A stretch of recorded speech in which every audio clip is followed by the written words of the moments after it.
Good morning. My name is Fortune, and I love to walk on mountains. So, got a little bit of a special video here today. I'm out here walking some trail that's in some woods, but then it comes out in the open, and I think it wraps around some buildings. I don't know. But just getting a little walk in with some weight in the backpack. Obviously off the PCT trail now, but I wanted to put a little video together for us 40 plus people that still love to hike, and we have all kinds of energy and we have all kinds of determination and all kinds of strength, but maybe, just maybe, our bodies are a bit different than they were when we were 20 and even 30. So this video is especially for those 40 plus, but there's going to be some tips on here that's good for everybody. So hopefully you get something out of it, just some things I've learned from my experience and things that help me out on the trail. So hopefully it helps you. So on this video, I'm going to cover 7 big tips for the 40 plus year old hiker. And that could be through hikers like myself, that could be day hikers, section hikers, backpackers. Whatever your poison is. These are all tips that could help you, hopefully. Maybe just one or two, or maybe all of them. Maybe it's all things you know already, but that's good, because as long as it helps a couple people, I'm happy. These are things that I've learned from my experience, not things that I've read out of books or read online. These are, things that I found that help me and help me stay a little more focused and more organized on these certain things. So, with that being said, I am not a doctor. I am not a physical therapist. I am simply a hiker and lover of nature and mountain dude that loves to climb and loves to push my body to the limits. Those of you who might be new to the channel, real quickly, I walked the PCT this year, the Pacific Crest Trail. I walked all but the first day on a fractured spine. They found out that it was fractured, and that's what was causing so much pain for the first 3 or 4 weeks. I went back and immediately started walking and completing the trail on a fractured spine of my T7, which they found out was the beginning stages of osteoporosis, bone density, bone loss. So there will be much more information on that in videos in the future, near future, and with announcements of what's next as far as through hikes are concerned. But that will be coming soon.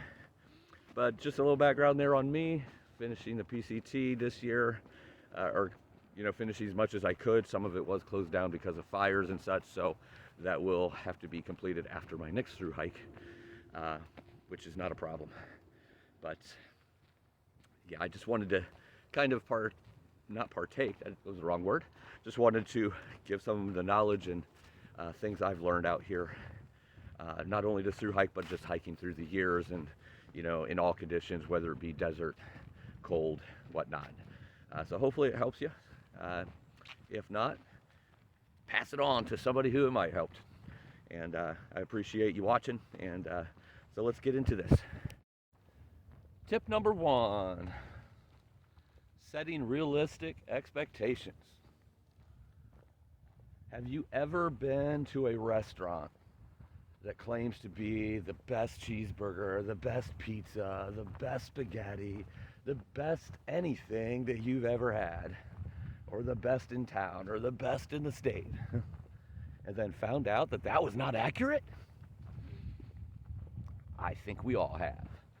So why am I saying that? Well, number one, I'm a through hiker. I'm always thinking about food, so that just seems like the easiest way to make my point. How much worse is it when we do that to ourselves, though? When we tell ourselves something that is just not possible. Today I'm going to climb 5,000 feet, I'm going to walk 25 miles, and I'm going to do it all by 4 o'clock in the afternoon. But yet you get winded just walking out of bed, walking up the stairs. And there's nothing wrong with that. But when you set yourself up to do something that's too much for your body to handle, or that just can't happen, number one is you're taking your enjoyment out of it. Number two, you're pushing your body in a stressful way because you're pushing towards something that is not achievable. Now, let me say this, because if you know me at all, you know I'm a big believer in pushing the body, pushing to the limit. I am not talking about pushing yourself to the limit. Definitely push yourself to the limit. That's how you grow. That's how you get stronger. What I'm talking about is simply don't set up expectations. I don't believe in expectations. I don't believe in I have to get here, I have to do this, setting up rules. It's not my thing. I believe in simply one thing: living life. So, in the living life idea, what I'm referring to is that expectation. Let's take Thru-hiking, for example. You get up in the morning at 6 o'clock. Okay, I want to do this, I want to do that, I want to do that. That's great. You got to have somewhat of a plan, know where you're going, where you're going to camp. I get it. Plans change. You got to be free and open-minded. What I'm referring to is the fact that we're 40 plus, we're 50, we're 60. We're not 20 anymore. And sometimes we just put an expectation on ourselves to keep up with people, to keep up with what everybody else is doing, miles per hour, blah, blah, blah. Don't push your body that much. Push your body, but not to the point where it's beyond the control of what your body can do. Why am I bringing this up? Because we've all done it. I've done it so many times. But it could cause injury, it could cause fatigue, and I don't know, probably the biggest thing to me is it just takes the enjoyment out of it. You're putting pressure and stress on yourself that you don't need. As a 47-year-old myself, I know that when we get to this age, we have a lot of stress already. We don't need to add to that stress. This is something that's supposed to be enjoyable and fun and relaxing and giving that body that workout it needs, but just being in nature. So at the end of the day, don't put unrealistic expectations on yourself when you go out in the morning. Push yourself, yes. Don't push yourself to the point of breaking. All right, number two, going to talk about hydration. Probably the most important thing when you're hiking. And again, it doesn't matter if it's a day hike. It doesn't matter if it's a long backpacking section hike or even a longer through hike. The most important thing is hydration. If you get dehydrated, you get confused, you get dizzy, you get weak, and increase your chance of getting injured or hurt, and obviously taking the enjoyment out of what you're doing. So, a couple tips that I've learned about hydration. First off, everybody is different. And I did mean to say everybody, not everybody. Everybody is completely different. With me, I've found that I get about 4 miles with a heavy backpack on per liter of water. There's a lot of variables to that, obviously. Some of those variables are: how hot is it? How much am I sweating? How much incline is it? How much decline is it? Is it flat? All those things could play in. What is the temperature? Now, why does the temperature matter? Because that could be, devil's advocate there. The other side of that is too many people get dehydrated in the cooler temperature because they think they don't need the water. But you still need the water. You might not be sweating out as much, so you might not need as much. But you definitely need it. So the way I kind of look at it based on the temperature, and this works for me, might give you a good baseline when it's about 80 degrees and any sort of incline, 10% or so or more, it's usually going to increase that liter to maybe, or I should say it decreases the mileage per liter. So it's about 3 miles per liter for me. When it's cool out and I'm not sweating and it's cruisy trail, I might get actually 5 miles out of a liter. But it's still very important to stay hydrated. I don't know if you know it, but when you are thirsty, you're already past that point. You should be staying ahead of it, being proactive with getting fluids into your body. You also need the electrolytes in there. So especially if you're on a long hike and you're in a desert and so forth, you definitely want to be replacing those electrolytes. I would say at least every couple bottles should be a bottle with electrolytes in it, for sure. A couple other things that you want to keep in mind. When you're drinking, don't guzzle. That will upset your stomach. It will wear you out. It'll get you sicker. And it doesn't help your hydration at all. And again, I'm not a doctor, so I'm not going to give you the technical terms on any of these because I don't know those. But for sure, it is definitely not a good thing to guzzle that water. It's also not a good thing to drink too little because it actually goes to your stomach lining and stays there and doesn't actually get into your body and start, keeping the hydrating process going. So what I recommend, this is what works for me, is drinking about 4 to 5 ounces every 15 minutes. That has worked like a charm for me, helped me get through the desert. It's like clockwork. The body just keeps replenishing itself, replenishing. Keep an eye on your urination. Make sure it's not dark colored. If it's dark, you're dehydrated. You need to drink fluids. Very important to keep that going. So hopefully that tip helps some people out there that might not know. Out of that, I would say the most important thing, drink 4 to 5 ounces every 15 minutes while you're hiking. You shouldn't have any problem at all. And each body's different, so the more you know about yourself, the more you'll know what works for you. So a couple more things on the hydration. The 4 to 5 ounces, that is actually something I learned years ago because, I've been in the heat of the United States a lot in hiking and so forth. And that's actually what they teach people in the Mojave if you was ever stranded there and you needed to survive and make sure you're hydrated. It was simply the 4 to 5 ounces every 15 minutes normally works. I think I tweaked that a little bit more for my body, so it's going to be different for every person. It might be 3 or 4 ounces for you, might be 4 to 5, might be 6 ounces. Just make sure you're consistently getting the water back in there because that's obviously how you stay hydrated. And again, this tip is really for everybody, but us 40 plus people, the older we get, the more we can get hydrated, the more we really need to keep an eye on that. We have to keep our body well tuned while we're out there to make sure that we're hitting on all cylinders that we possibly can. All right, number 3, and that is not 3-finger jack. Number 3 is elevation. Tips on elevation and how to handle it. You say, oh, I can handle elevation all the time. Well, that's good. Some people think they can. Some people, think they can't. I was one of the ones that didn't know when I was on the PCT this year if I'd be able to handle it. And I definitely was able to handle it because I did some of the things that they teach you to do, but then some things that I picked up, that helped me. Again, all bodies are different. Some of these things might help. Some of these things might not help. However, it was the number one reason that I've seen people dropping out of the PCT this year is from elevation sickness. It is not a laughing matter. It is not a joking matter by any stretch of the imagination. It can kill you. And I know there was a couple deaths this year, one of which was on the PCT.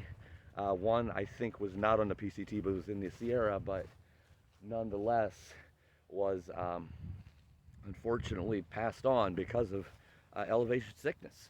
So there's a lot of different elevations out there, and some places you'll see that once you hit 8,000 feet, you need to start worrying about elevation sickness, and that's very true. But I've seen people get sick elevation-wise 5,000, 6,000. It really depends what you're used to, what your body is used to. For instance, people in Portland, like 500 feet of elevation at the most throughout that area. So Albuquerque, New Mexico, that's about a mile high, like Denver. And then you have places like Monticello, Utah, which is 7,500 feet in the air. So people coming from different towns are going to have different experiences. The problem with elevation is the higher you go, the less oxygen you have, and it starts messing with your breathing, starts messing with your body, and different things that could end up leading to pulmonary issue, which could lead to death, and it could also lead to your brain swelling, which could lead to death. You want to be very careful when it comes to elevation. Again, I've seen so many people drop out, so many people I knew that had to get helicoptered out, so many people that just couldn't go on because they didn't handle the elevation right. So the first thing I can say about elevation to handle it right, go slow. I actually had elevation sickness one time in my life, and that was Monticello, Utah that I just mentioned. I was driving though, and I was going from basically 200 or 300 feet of elevation, and next thing I know, I'm 7,500 feet in the air, and I didn't know it, and I spent the night there. Oh my goodness, I swelled up. like a puffy grape, and horrible headache that just would not go away with any Excedrin. Stomach ache like crazy. My legs were just so swollen, and it wasn't good. The problem is it was a blizzard. I couldn't really go anywhere. I was able to get through it. It was not a severe case. It was a mild case, but it was, again, 7,500 feet, not at 8,000. But it was because I went up too quick. It was in a car. That's what the problem was. So my body wasn't able to handle it. So I would say for sure the number one thing, and I'm sorry about the vehicle noise and everything going by me here. Don't really know why this road is so busy right next to a trail, but apparently everybody decided to come see the video live. But yeah, the slower you go, the better it's going to be. And when I say slower, I don't just mean walking slow. What I mean is the rule that you've always heard, walk high, camp low, definitely works. If you're going to walk up more than 2,000 or 3,000 feet, you need to come back down. You should never camp more than 2,000 feet where you was the night before. Definitely works, definitely helps. And if you do that day by day, you're going to get yourself acclimated. I had some issues when I first got into Sierra this year, and it was bothering my stomach. It was almost hard to drink water at times, but then I was able to get that down by going slowly. And after a couple days, I was very acclimated. I didn't want to leave 11 and 12,000 all of a sudden, and it wasn't doing too well for me at first. But I was able to continue because I was going slow. There are a couple other things that helped me as well that I want to let you know about here too. A couple things that really work for me, and that is pounding calories and pounding hydration.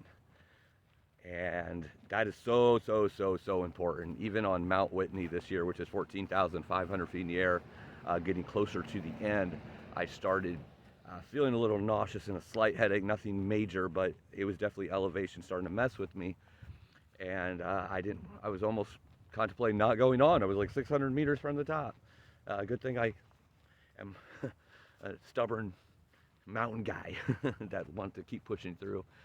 But I still stopped and did the following steps. I ate some food, I took some water, and I got some electrolyte water in me as well. Don't wait till that though, when it's elevation. That could really create a problem. What works for me, believe it or not, I don't know why they're so magical, but Pop-Tarts. I'm telling you, if you just pound a few Pop-Tarts as you're walking up, it seems to give you the energy to push through. The water is the hydration.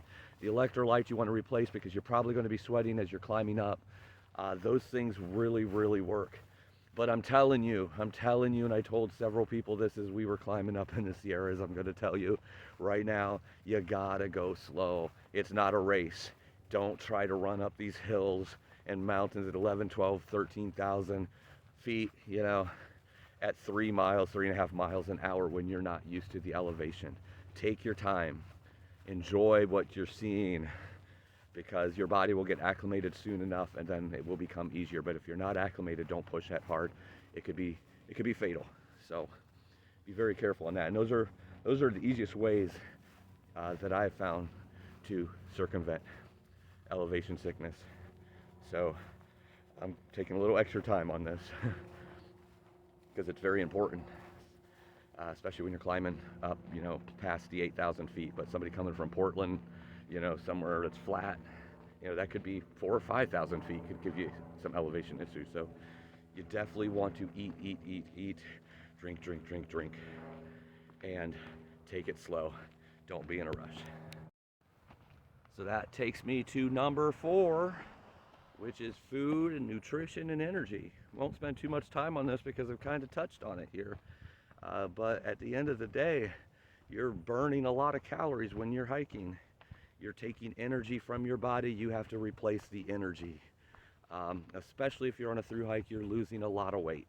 You have to replenish that. You have to build muscle. You have to replace the fats that are being burned. Not with fat, but with muscle. You don't want to start losing muscle, obviously.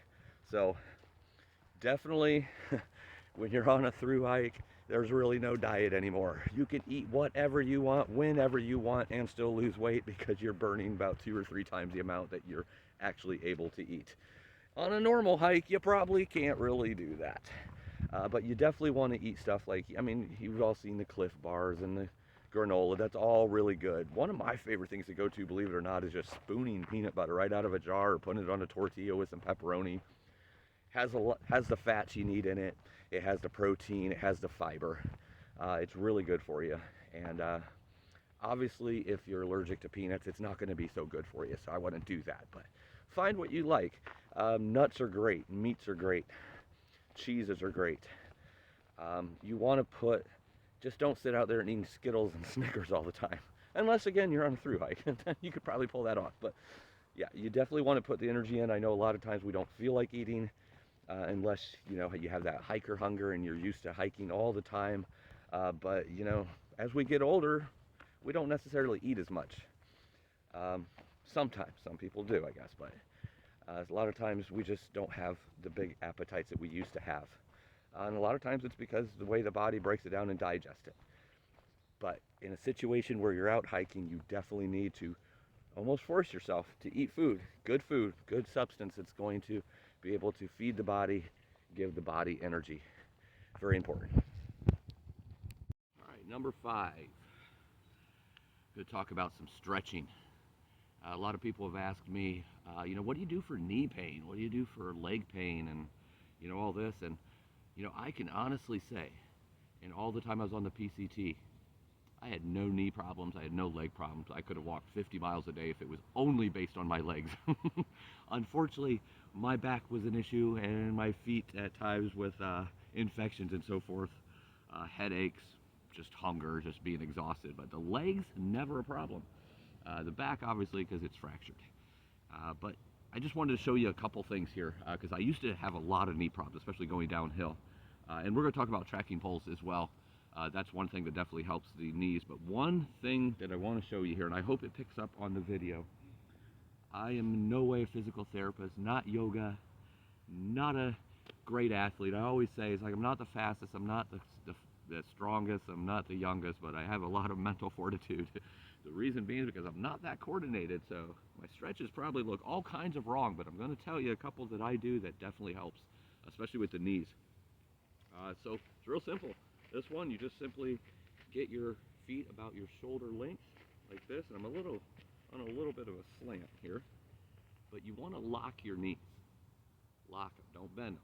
Lock them, keep your back as straight as possible. Bend down to the point where you can start feeling it behind, and then forward you'll feel a tightness there.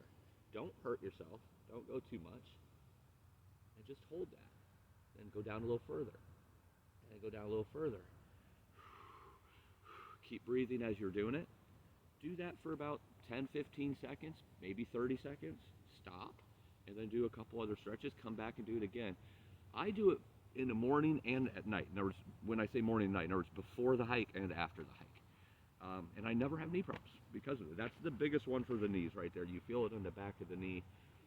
I can't even touch my toes, to be honest. But you don't need to touch your toes. You just need to stretch that out like that. The other ones I like to do for the calves, you know, do those toe rises, just hold them up. It's the squats. I don't like to do that too much because that's definitely bending at the knees. But I like to do a few of them, and you want to do them slow. You're not like trying to see how many you could do. You want to stretch out the muscles, obviously. Another big one I like to do is this. My balance issues are off, so I always find a big tree like what's over here, and I hold that up, and then I just pull that back and I hold it for a minute. So try to show you here. I do it 2 different ways. I grab it like by the toes, pull it out so it stretches like where the ankle is, and then stretches the thigh, a little bit of the calf, and then I grab it right where the ankle is, so it's not stretching the bottom part. And then I pull it back, and you can really feel it in there. Do it to the other leg. The other big one I like to do is where you're doing this. I think it's called a lunge or something. So you're working that, and you're working this over here, and you're working that in there. Just hold it, just like that. And the other big one, which I can't really show you here, because there's nothing, I always find a log or something, but basically where you're putting your leg up, and you're doing that same lunge, except you're lunging forward, so you're doing this. I like to put my leg up when I do it on something that's raised up, but those are just a couple of the ones that I like to do. If you're into yoga, definitely a great way. You want to breathe as you're doing these stretches. But This goes right along with the hydration and everything. You want to stay very hydrated, helps the cramping, but it really ruins your day when your legs are torn up from the hike, and then you have to get up and do it, especially if you're doing a hike the next day. So it's good to take care of your legs as much as possible, especially when you get older. It's even more important. And those knees, those are killers, I know, for people. I actually wore knee braces for several months going downhill, and then I realized, I can actually do this just with stretching, and I was able to fix it, and I don't have any issues with my knees at all anymore. So on to the next point.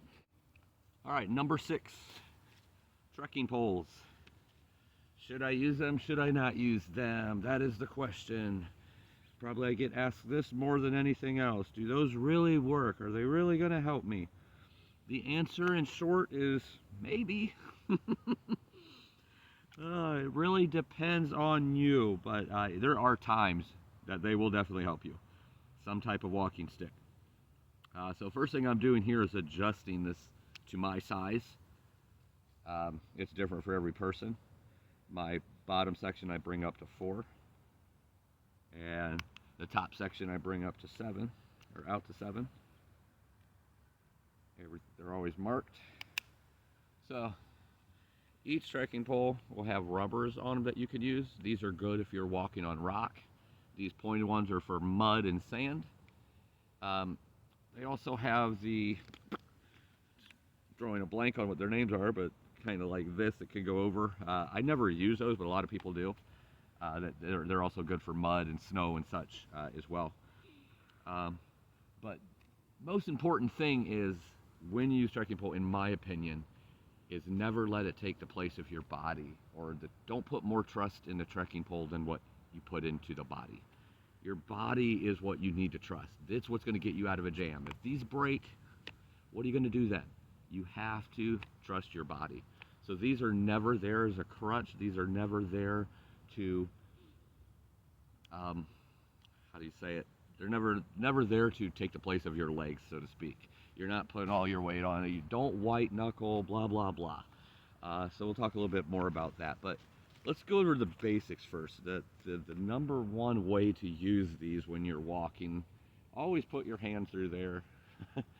I know it's not always comfortable and so forth, but the reason you want to do that is because if you drop one and it goes like off a cliff, you can catch it just by that. But if you don't have it around there, it's going off the cliff and you don't have a trekking pole anymore. So this is the best way, in my opinion, when you're just walking on a trail, whether up or down. This is going to move with that leg. This is going to move with that leg. That's the best way for stability. Okay, so I know that for those of you who's using trekking poles already, this is very basic, kindergarten-like.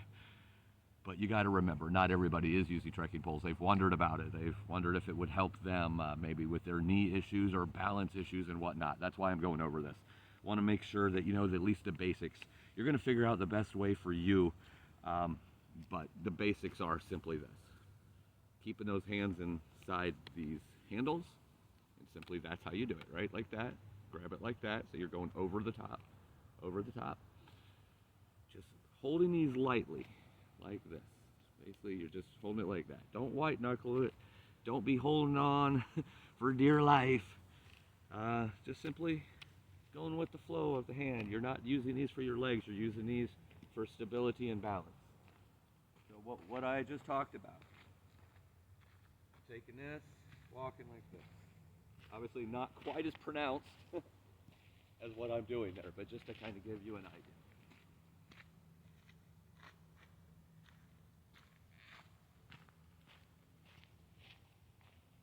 So the reason you're doing that is because this is coming down when your left leg is going down, this is coming down when your right leg is going down. That's what's giving you a balance, almost like you have 4 legs working. Don't be putting your weight on it, because that messes up your posture, messes up your back. It actually makes it worse on your balance. You want to use this to, increase your balance, obviously when you're going down. Now this is the next thing. See where I have that? A lot of times you want that right there. I think that I didn't pull it out far enough, to be honest, because it's usually up closer to like right here. But you want your arm to be kind of straight. So that's your height that you want to keep it at. It might be a little less, might be a little bit more. So you want to keep it at this adjustment about here for the most part. I liked it a little bit down. I have it a little bit more down than what I usually have it right now. Reason being because that just brings it up for the most relaxation for your shoulders and your back, just makes it more comfortable as you go. Obviously, the more comfortable you are, the more balanced you are, the more control you have for stability. The times you would want to extend it out, always make sure these are tight too. You don't want this to give out right when you're putting weight down, going down on a rock or something. Definitely falling in that situation is not fun. I've fallen that way and it wasn't fun. It just pushed right in on me and I went down a little bit. Another reason you don't want to use them as a crutch. You want to use these to stabilize what you're doing with your own body. One time you might want to extend it out though, or the times you do, is when you're stepping on something that's lower than where your foot is right now. So if you're stepping down a big rock, or the biggest one to me is water, when you're doing a water crossing, because let's say you're crossing on a rock or on logs, which I'm very unstable with, my balance is off. This is when it really comes in handy for me, is being able to put that down there, stabilizing myself before I move on to the next step. Very important to use these on water crossings, makes it a lot safer. Some people could do without, but let's just be honest, the older we get, the less balance we have, and the more balance issues, I should say, we have. And these just help stabilize. So those are some of the things that I like to use them for. I probably use trekking poles less than most people. If it's flat or going down gradually or even going up gradually, these are usually in my hand like this and I'm walking. And yes, that's even on a through hike, because I just don't want to learn to, put too much faith in these, because at the end of the day, they're poles. My body is what I have to live with for my life. I want to be able to, trust that. But these definitely do come in handy at times, and they definitely help the knees going downhill, especially if it's a steep downhill. My only suggestion is definitely don't put all your weight on it. Don't do that. Trust your body. Let these increase that stability, increase your balance. The other thing is, these are $39 at Walmart. I'm not pushing Walmart at all. I'm just saying some people pay hundreds of dollars for trekking poles because they think it's going to make them last longer. I've never had to replace these. And I've went through the rockiest of Yosemite, the highest and sandiest and muddiest and dirtiest and wettest sections of the trail of the PCT this year. No issues whatsoever. Never even replaced a tip. So money does not mean better quality when it comes to a trekking pole necessarily. Not saying it doesn't, but not necessarily. These can last as long as you treat them right and you're not putting, all your 200 pounds of weight on it. They're going to last a good long time. So, all right, hopefully that gave you some information on trekking poles and, ways to utilize it to help your balance, and to give you stability out there. All right, number 7. But before we get there, I just want to say thank you for joining me on this video, and I hope that you've been able to get something out of it that'll help you. I did want to make a video for our age group because, obviously we're not quite to the senior citizen level yet. A lot of us in the 40 and 50 age group at least, but we're not 20 and 30 anymore either. So there's some things that with our bodies that, we didn't have when we were 20 and 30. We might not have gotten dehydrated quite as quickly, or, had our balance issues or whatnot. So hopefully there's something, that you found useful here. But number 7, one of the most important ones, if you've been following my videos at all, it's kind of my motto. And that is just live life, man. Just enjoy what you're doing. Take it all in. Look at the trees, look at the sky, look at the birds, look at the animals around you. Don't be in a rush. They have a saying that I've heard from several people on the PCT, and that's the last one to Canada wins. It's all about enjoying it. Enjoy the journey. You're out here to become part of nature, to de-stress. One of the worst things you can do is get yourself stressed out here. Don't plan too much. Plan what you need to plan. Don't set these extremely high expectations. Don't walk like every step is going to be one that you fall down off of a cliff. Get rid of that stress as much as possible and enjoy every step you take, because that's what it's all about. You have stress in your life? Go take a hike. Your boss yelled at you, go take a hike. Anything is bothering you, just go take a hike and enjoy it. Live life. Until next time.